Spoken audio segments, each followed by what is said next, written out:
What a happy scripture I get to do. Yeah. Okay. So this is this little story about in Amos is an episode from his life as one of Israel's earliest prophets.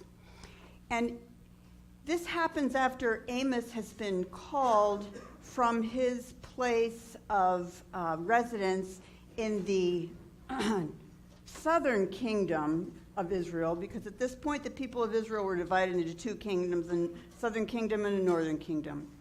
Amos is called out of his work as a herdsman, a farmer, into the northern kingdom, and God is using him throughout the book of Amos to speak words of warning, of grave warning to the society that was governed during the reign of Jeroboam II.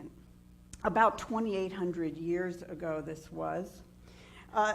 For many people, the reign of Jeroboam II was a pretty prosperous time in the life of that nation. But it was a time in which there were very different situations for the people who were increasingly becoming the urban elites, and for the poor farmers. And so in this social setting, Amos brings words that focuses on justice and righteousness and remembering the marginalized. And Amos, in this portion of this book, is talking about some visions that he's had from God, visions that help him interpret the times as God would have him interpret. And so what we hear in this portion is he is prophesying to Amaziah. Now, Amaziah was a priest in Bethel in the northern kingdom. He would have been kind of like an advisor to the king, almost like an in-house prophet. He represented, in a sense, both church and state. And he went to the king, Jeroboam, very concerned about the words of Amos.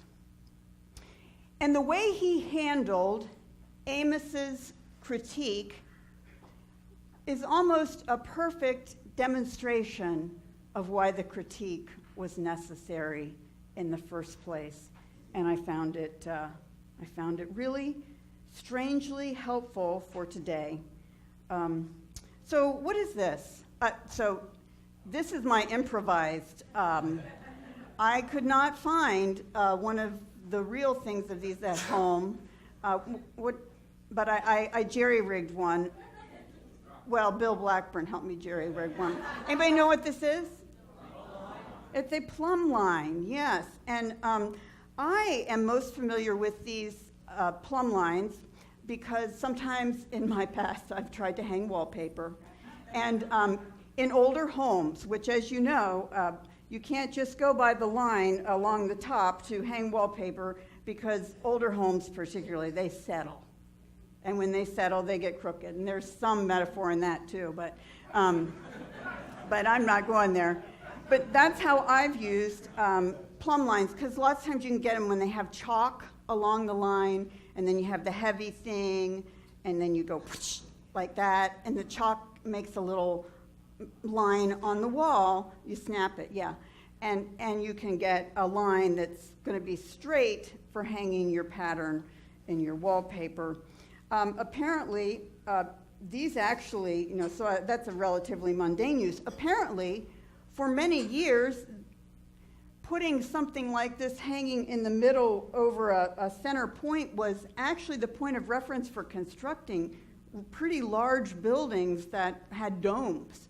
So apparently in churches now, some really old churches, you can still see the spot where the plumb line was hanging over that.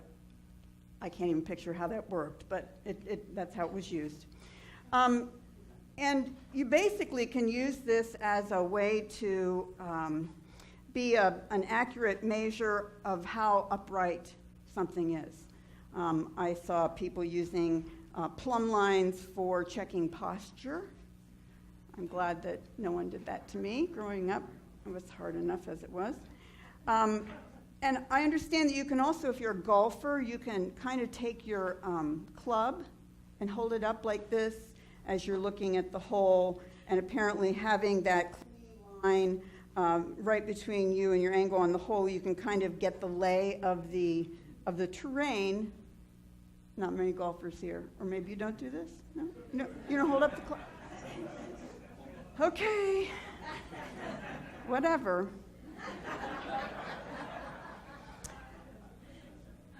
But all Amos does is talk about the vision of the plumb line and how it revealed to him that things were crooked, not upright, in both the church and in the state of Jeroboam and of the northern kingdom of Israel. And how does Amaziah handle this evaluation, this criticism, and also dire warning? Well, he handles it in a way that I found distressingly modern in some senses. I want you to hear this again. He immediately, upon hearing these words, decides that there is a conspiracy, that the critique that is being offered is a conspiracy, that there is automatically an us and a them. And he says, and he goes and tells Jeroboam, you know, this guy Amos is doing this critique, this evaluation right in the center of Israel, publicly. So he must be trying to get, by implication, lots more thems against us. So he automatically felt very threatened by the simple process of the critique and the offering. And then he says, and I'm afraid that it's too painful for the land to bear. The land cannot bear it. He automatically betrayed an incredible sensitivity to hearing critique.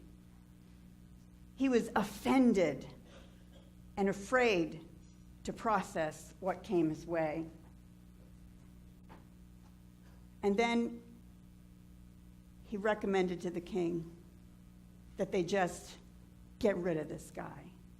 Don't listen, shut him out, shut him down, don't hear the evaluation. He didn't even talk about to the king the substance of any of the critiques.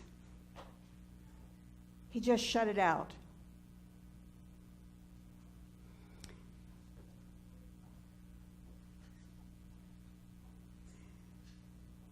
That is exactly why a system can get so out of whack. And as I thought about this week, what a week. My goodness. I realized I was afraid of saying anything about this week. Because if I said something that was in sympathy for the terrible tragedy of the police officers who lost their lives, I was afraid that I would be categorized as someone who was against the Black Lives people. And I was afraid that if I said something about the police shootings this week, of those incidences in Minnesota and Louisiana, that I would have been characterized as somebody who was anti-police. And that people would fill in the blanks as an us against them on almost everything. Do you feel that happening around us? And it's like everybody's feelings are so quick to be easily offended and so quick to fill in the blanks about who you are and what you think based on one thing that you say. And it's so counterproductive because the problems that we face in our world, our very interrelated world, are so complicated. They require a lot of different perspectives being expressed, a lot of work to try to find common ground, a lot of thinking and debating and considering from all different angles. So our inability to actually really talk about difficult things from all that any of us can do, the perspective we start from our own viewpoint, and then learn from hearing someone else's, and someone else's yet again. When we can't do that, we're really, in a profound way, we're cutting off our ability to manage a positive future. So I think that in a way, the way Amaziah handled Amos's critique actually demonstrated the absolute necessity and the reality of the gravity of the situation their society was in and the need for that critique.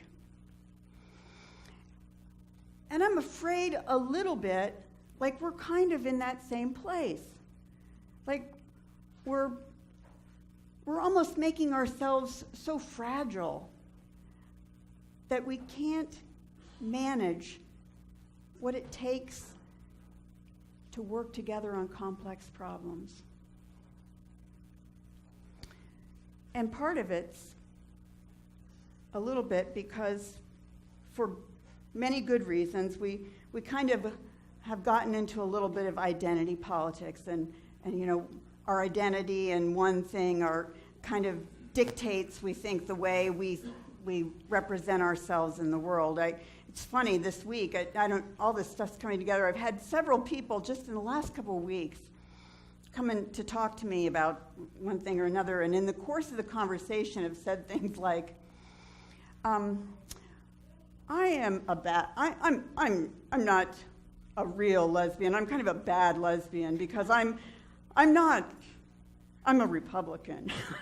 Or I don't fit the type, right? I'm not quoting any person specifically in this room. I've had 3 people in the last 2 weeks say something to me like that in that same kind of vein, I'm not a real this because I don't fit the type. You could fill that in a whole lot of other ways. It's really stifling. It's really stifling. Now, I've got to tell you, I do not like evaluation or critique myself. I hate it. I really don't like it at all. But my goodness, some critique has been the best gift people could give to you.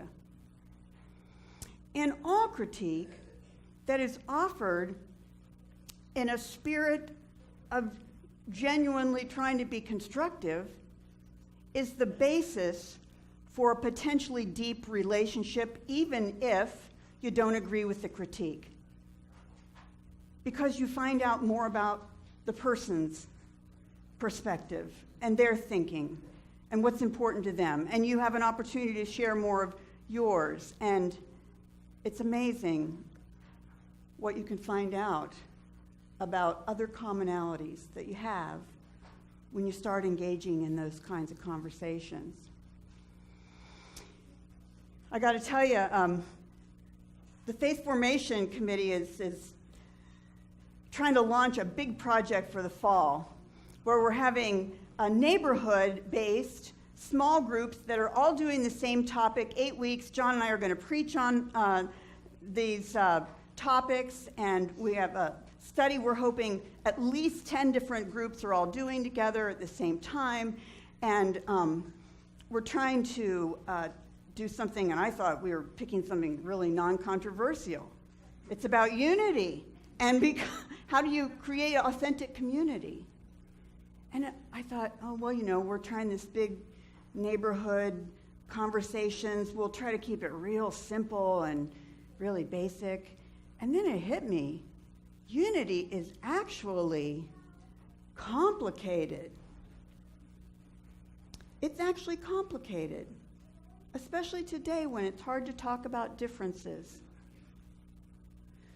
And so I hope y'all consider the opportunity to engage in real conversation about things that are important, things that are difficult, listening to others, pausing before you speak, avoiding the snarky comments that so easily come when we're talking about difficult things,